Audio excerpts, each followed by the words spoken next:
Incrocio di dati in tempo reale, ma soprattutto verifiche dirette sul campo, anche in futuro, con possibilità di pattuglie miste contro i furbetti della tassa di soggiorno. A Venezia è siglato un protocollo d'intesa tra Guardia di Finanza e Polizia Municipale, il primo in provincia. 7 su 10 le strutture ricettive della città risultati irregolari nel 2012, un anno solo di osservazione. Numeri che richiedono un'azione mirata di contrasto, perché dal 2013 con gli accertamenti si farà sul serio. Venezia è la meta turistica sicuramente più ambita al mondo e quindi registra, come tutti sappiamo, milioni di presenze. Noi auspichiamo anzi che aumentino questi milioni di presenze.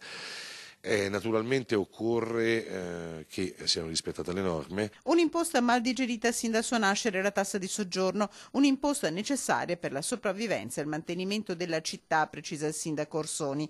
Di fatto, la nuova collaborazione in ottica di spending review permetterà l'incrocio di banche dati, ma non solo. Gli elementi raccolti dalla Polizia Locale nell'ambito dei propri controlli sulla tassa di soggiorno utili quali elementi per i quali si possa ritenere vi possano essere state delle violazioni fiscali verranno segnalate alla Guardia di Finanza e viceversa nel nostro caso segnaleremo lo stesso alla Polizia Municipale. I controlli sono i benvenuti, commenta Claudio Scarpa, direttore dell'Associazione Albergatori di Venezia. Le nostre strutture sono in regola, le verifiche dovrebbero concentrarsi nell'area grigia della ricettività cittadina, dai bed and breakfast agli appartamenti. Strutture piccole, in alcuni casi abusive, che non riescono tra l'altro a garantire la funzione di agente riscossore della tassa imposta dal Comune. E contro questa funzione continua la battaglia degli alberghi di Venezia, che su questo punto hanno pronto un ricorso al TAR.